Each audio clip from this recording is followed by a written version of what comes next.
Hello, everybody.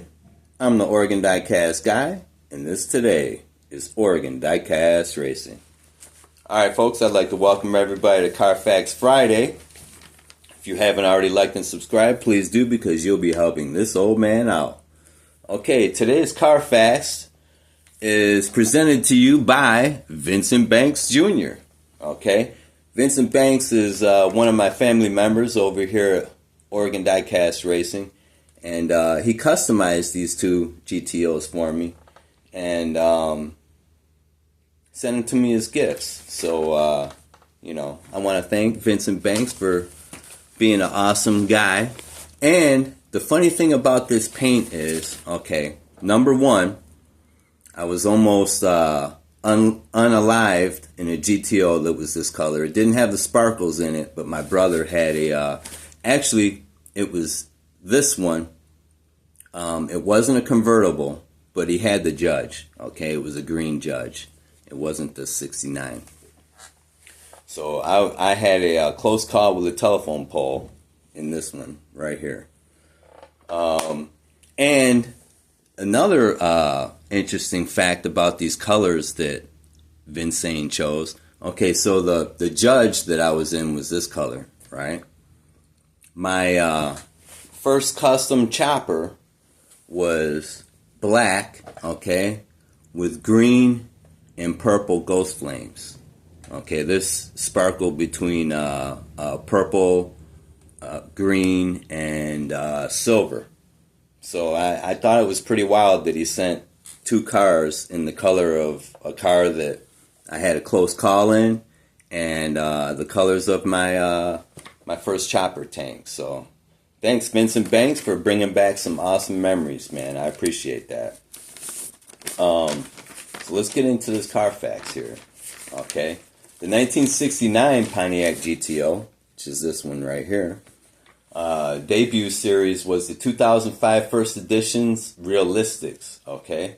It was produced in 2005 to 2018, so it had a nice little run there. And the designer was Phil Ryleman. The 1969 Pontiac GTO, Hot Wheels Pontiac GTO, is based on the actual production model. The Judge name comes from a phrase, "Here comes the Judge."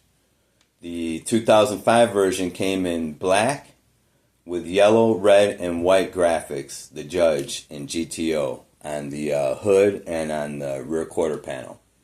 Okay. The muscle car era typically refers to high-performance vehicles produced between 1964 and 1972. The 64 Pontiac GTO, which we did a Carfax on the 65. This purple one right here is the 65. All right. You guys know I like Pontiacs because that's what my family drove back in the day. Mostly Pontiacs. All right. The 64 Pontiac GTO is usually referred to as the first muscle car. So the GTOs have a pretty serious history in the car culture here in America. Okay, the 1970 Pontiac GTO Judge was produced by Hot Wheels from 2011 to the present. And the designer was Jun, Jun Imai, or Imai. I don't know how to pronounce his last name. It's Imai. All right. Distinguished by the Judge decals on the hood and rear quarter panels, which this doesn't have because this is custom painted. All right. Okay, the first Hot Wheels version came in pearl yellow. All right. The aggressive GTO was made to lay down the law on speed. All right, so the Judge was made to lay down the law on speed. So, for the car culture, the 69 GTO stands out as one of the most successful and culturally significant high points of the classic American car muscle car era. Nicknamed the GOAT.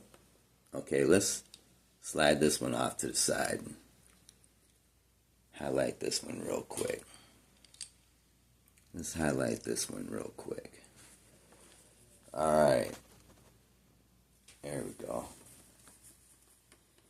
Okay, nicknamed the GOAT, this model year combined aggressive styling, revisions with the massive V8 power options, and it also introduced the legendary, highly collectible Judge package. Okay, the Judge options package. Ooh, almost knocked the Oregon Diecast guy over. Let's get this back in the frame.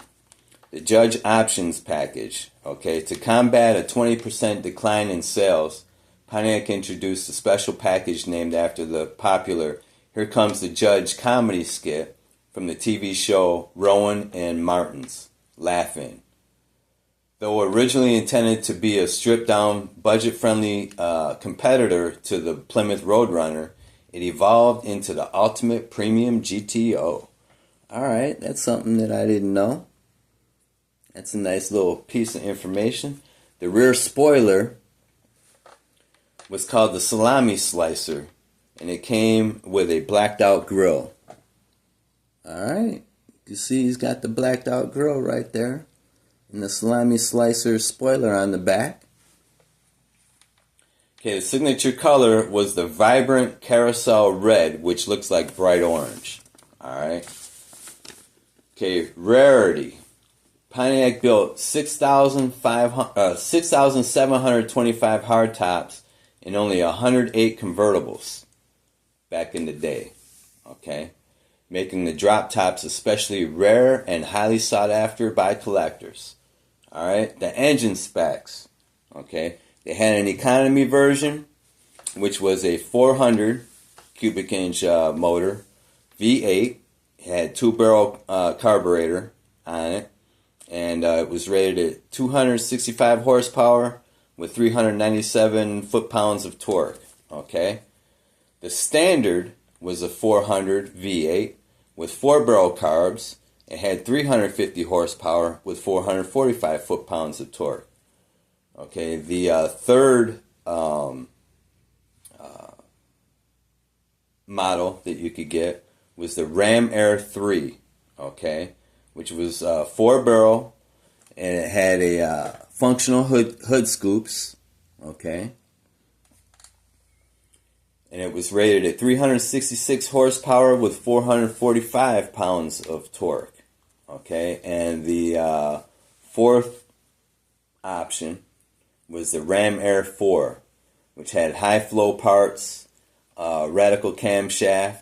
It was rated 370 horsepower with 445 foot-pounds of torque, and it featured aluminum intake manifolds. Okay, the Hideaway headlights remained a highly popular option, so that was a popular option. Was the Hideaway headlights on there? All right. What's the current market value? All right, the standard GTO, this one right here, will go for anywhere between 35 to 65K. Okay, the hardtop Judge, all right, will go for 75 to 110K, and the Judge Ram Air 4 convertible is highly sought after, and it goes for anywhere between $200,000 to $500,000. Wow! I wish Reggie still had his 65. He had a 65. I showed you guys a picture of with me walking in front of it back in the day. But anyway, that's today's car facts, folks. We've got the 69 and the 1970 Pontiac GTO'S sent in by Vincent Banks Jr., also known as Vincent in the Membrane, here at Oregon Diecast Racing. So, Vincent, I want to thank you for sending in these two beautiful cars. I love the color choices. And, you know, when I first saw these colors, I was like, do I know Vincent Banks from somewhere? And Vincent, if I do, and I'm not remembering where, please forgive me. Because it's pretty ironic that he sent these colors in. You know, it has two coincidences in my life. But anyway, want to thank you for sending those in, Vincent Banks. And I want to give you guys a short review on these transformers that I picked out in What's in the Bag Wednesday. Alright, started to put this one together right here. These ended up way back here, and it took me a while to figure out that they slide up. Okay, if I had paid attention to the reviews written on this, I probably wouldn't have bought it. But I read one bad review, and the other reviews were pretty good. But the bad review said it was a father that put these together. He said, number one, his son could never figure them out. And some of these pieces, they're only held in by ball joints. So when you're twisting and turning them around to figure out how they go or how they transform, you can break them off. So needless to say, guys, it took me about 3 hours to figure out how all of these things transform. Okay? So, if I was given a review on eBay, which those came from Amazon, all right, all of those you can find those on Amazon. If that was on eBay, I give it a mixed review. You know, I like the way that they turned out, but I didn't like the way they all went together, man, because it was pretty rough. I felt like a little kid trying to fit a round object in a square peg, you know. But anyway, I want to thank you guys for joining me today for Carfax Friday. And once again, I want to thank Vincent Banks for taking the time to customize these two cars. You guys can look, those are beautiful. Alright. They have the old school metal flake paint in them. Hooked up the tail lights in it. Did a really good job on these. I love them, Vincent. I appreciate it, brother. Let me get that hair out of there. My hair falls all over everywhere. But yeah, he hooked them up, guys. Look at that. Alright. So, thanks, guys, for joining me on Carfax Friday. And stay tuned, because we're going to have the first ODR Cup, okay, for our July 4th race. Look at this cup. It's got a whole bunch of red, white, and blue cars in it. But that's our inaugural. We're going to have our inaugural red, white, and blue race with the Oregon Diecast Racing Cup. All right. So join us for that on tomorrow. Tomorrow and Sunday, I'm going to be running those on, divide those races up between Saturday and Sunday, so you'll have entertainment all weekend. Anyway, guys, I'm the Oregon Diecast guy, and I'm signing out for Oregon Diecast Racing. Peace, guys.